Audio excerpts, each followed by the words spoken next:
दुनिया जे आलमी ताक़तुनि ख़ासि करे पंजनि वॾियुनि ताक़तुनि अमेरिका, बर्तानिया, रूस, चीन, फ्रांस खे अपील थो करियां त सिंध जे अदम तशद्दुद वारे आवाज़ ते ध्यानु ॾेई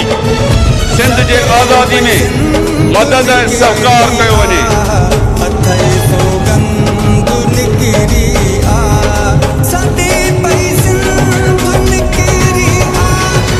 सिंध जा वारसो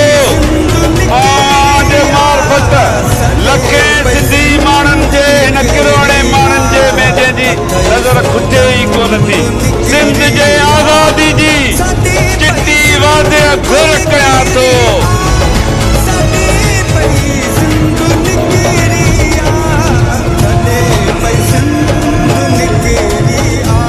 अक़वाम मुत्तहिदा ऐं दुनिया जा ॿिया आलमी इदारो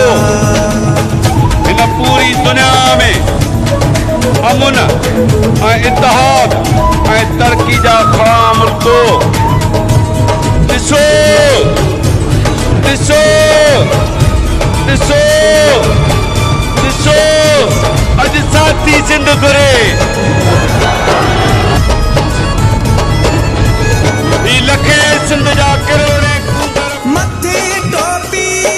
कुल्हे अजरक मथे टोपी कुल्हे अजरक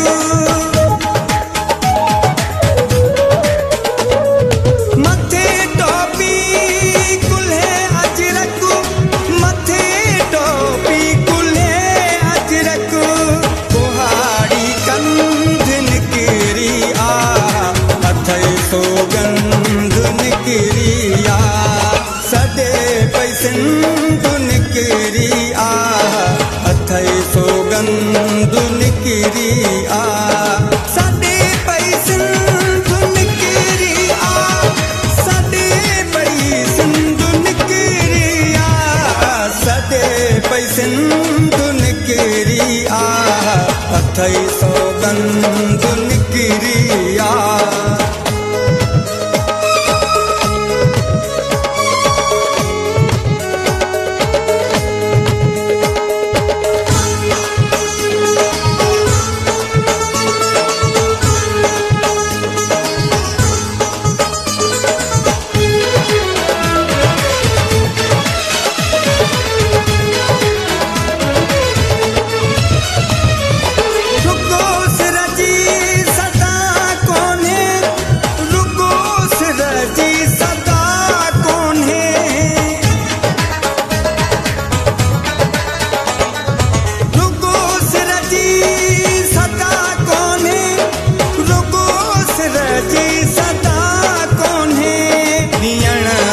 संद निकिरी आ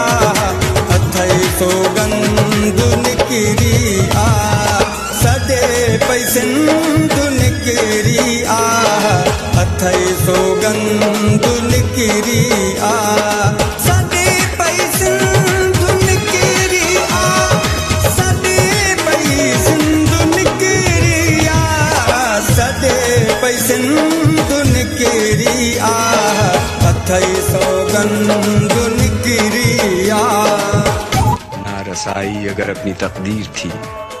तेरी उल्फत तो अपनी ही तदबीर थी किसको शिकवा है गर शौक के सिलसिले हिज्र की कत्लगाहों से सब जा मिले कत्लगाहों से चुनकर हमारे अलम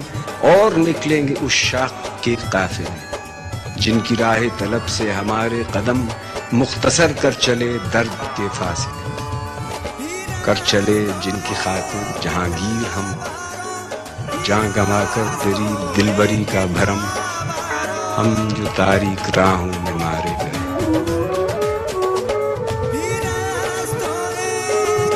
हम जो तारीख राहों में मारे गए हम जो तारीख राहों में मारे हम जो तारीख राहों में मारे